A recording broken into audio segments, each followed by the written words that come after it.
Dans cette vidéo, nous allons parler des différentes techniques de massage. Premier jour, je vous ai parlé de l'automassage, les origines. Hier, j'ai parlé des bienfaits de l'automassage et aujourd'hui, on va parler des différentes techniques de massage qu'on peut aussi employer en automassage, d'accord? Alors, je prends mon texte parce que c'est quand même... je peux le faire de mémoire, mais bon, j'en ai 7 de techniques à vous raconter. Alors, il y en a d'autres, bien sûr, on peut toujours en trouver d'autres, mais les 7 dont je vais vous parler, ce sont les 7 techniques de base, en fait, qu'il faut vraiment apprendre si on veut pratiquer le massage. Alors d'abord, je citerai l'effleurage. L'effleurage, je vais parler aussi de la friction, du pétrissage, du palpé roulé, de la percussion, du tapotement, percussion-tapotement c'est pareil, pardon, et vibration. Et enfin, les pattes de chat, ou palming. L'effleurage, c'est un glissement de la paume de la main et de la partie charnue des doigts sur la peau en la comprimant, sans jamais perdre le contact avec la surface à masser. Lorsqu'on apprend à masser, on commence toujours par cette technique-là, qui est l'effleurage. Et quand on le fait avec les mains, c'est voilà, on prend un contact avec la peau de la personne qui va être massée. On effleure.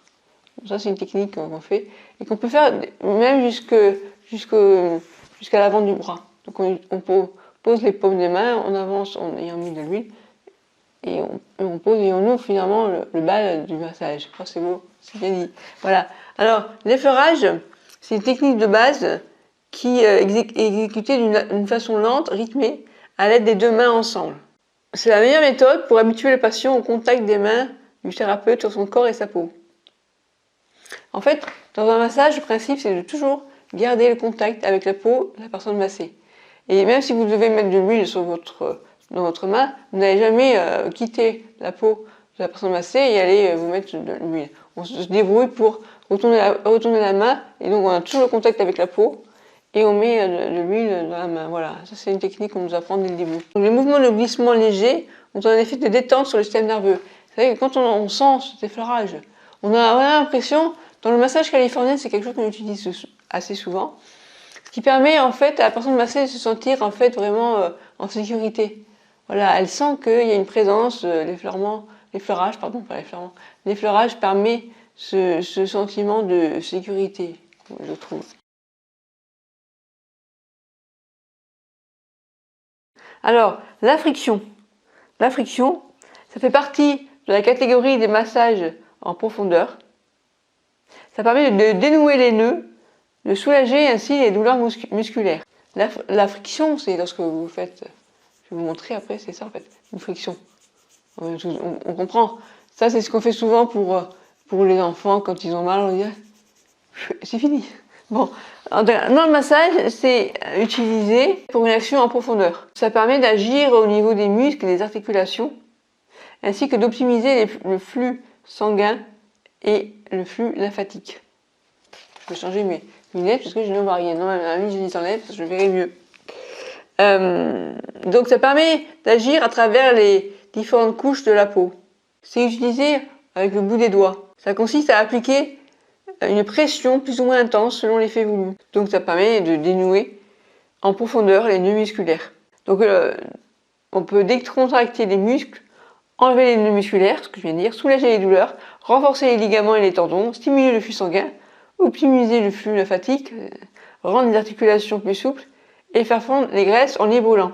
Alors il y a des contre-indications qui existent, et notamment si vous souffrez d'ecchymose, d'œdème ou d'inflammation cutanée, d'infection de la peau, de rougeur de la peau et d'intolérance à la friction. Bon, on le sait vite. Alors, après la friction, en troisième, je vais vous parler de le pétrissage.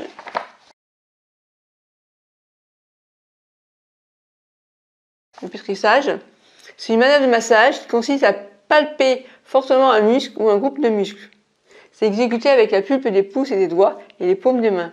C'est idéal pour soulager les muscles douloureux ou tendus, notamment les trapèzes entre le cou et les épaules. Les deux mains fonctionnent ensemble dans un mouvement rythmé et de manière alternative en pressant légèrement et en roulant le muscle tendu. Donc le pétrissage, c'est quand même assez... Moi, je ne vais pas vous montrer, c'est dommage. Hein. J'ai dit non, t'as appelé. on t'appelle. Bref, je ne vais pas vous expliquer et en même temps vous montrer. Enfin, ce sera l'occasion d'une autre séance. Donc le pétrissage, c'est un peu ça. Je ne vais pas vous montrer de près comment ça se passe. Ça sera l'occasion. Voilà. Je me l'ai parlé ce matin, elle m'a dit qu'elle était d'accord sur le principe, donc on va voir.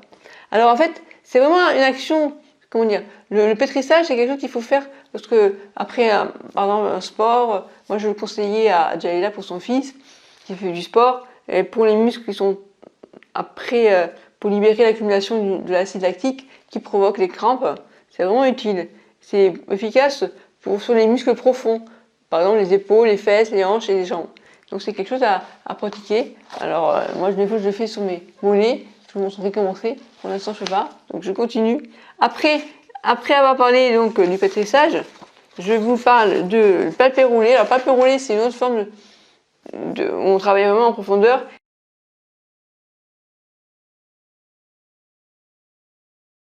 Là ça a une action sur la cellulite. Alors, moi j'en ai pas mais en fait on fait rouler la peau sous les doigts. C'est une technique de massage qui est appréciée pour son effet anticellulite. Tout comme le pétrissage, ça a la particularité de ne s'effectuer que sur les parties charnues du corps. Voilà. On va essayer de dissocier les enveloppes de la peau en effectuant un malaxage vigoureux de la peau. Le palpé roulé s'effectue en pinçant entre le pouce et les autres doigts les parties étoffées de l'épiderme. C'est quelque chose qui peut se faire par une kiné, ça par exemple, le palpé roulé. Alors ensuite on a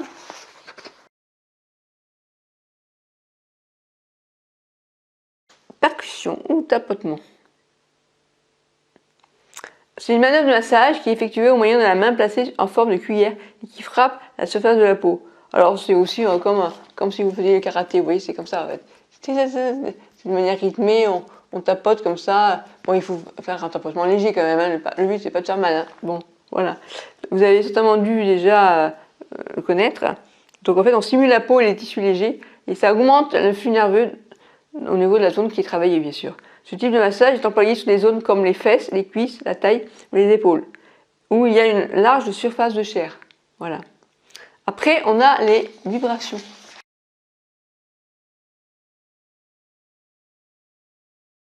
Alors, les vibrations, on a des vibrations légères et des vibrations profondes. Les vibrations, ça consiste à ébranler les masses musculaires en imprimant à la main ou avec la pulpe des doigts appuyés sur la peau des oscillations rapides. Ça s'utilise surtout sur le dos, les fesses et le haut des cuisses. Ça permet de stimuler le système nerveux. C'est par exemple, ça se rapproche du massage coréen en fait, où on stimule. J'ai fait une fois le massage coréen, c'est très agréable. Ça nous oblige en fait, à se laisser aller et parce qu'il faut faire confiance à la personne qui vous tient et c'est très agréable je trouve les vibrations aussi. C'est assez peu, je sais pas si c'est pas trop. Attendez, je vais arriver. Je voulais vous dire. Qu'est-ce que je voulais vous dire d'autre? Attends, je vais rouler ça, je l'ai dit. L'effleurage, c'est une caresse superficielle et apaisante. On pratique un mouvement circulaire doux en entrée, en transition et en fin de massage. Oui, l'effleurage, c'est toujours, je vous dis, c'est vraiment une pratique très courante dans le massage. Et ça a utilisé aussi lors de la pratique du produit de massage. Quand on étale en fait le produit de massage. L'huile de massage, c'est par effleurage souvent. Voilà.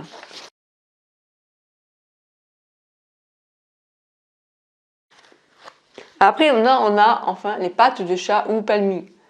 Ça utilise la partie charnue de la paume des mains. On place nos mains en posant bien à plat et on alterne la pression d'une main à l'autre. Par exemple, on va faire ça. On va le faire sur ce qu'on utilise le palmille sur les yeux. Donc, on fait ça et on pose au niveau des yeux avec la paume de la main. Et sur un massage, donc, eh bien, dis-toi comment on fait. Pas de chat.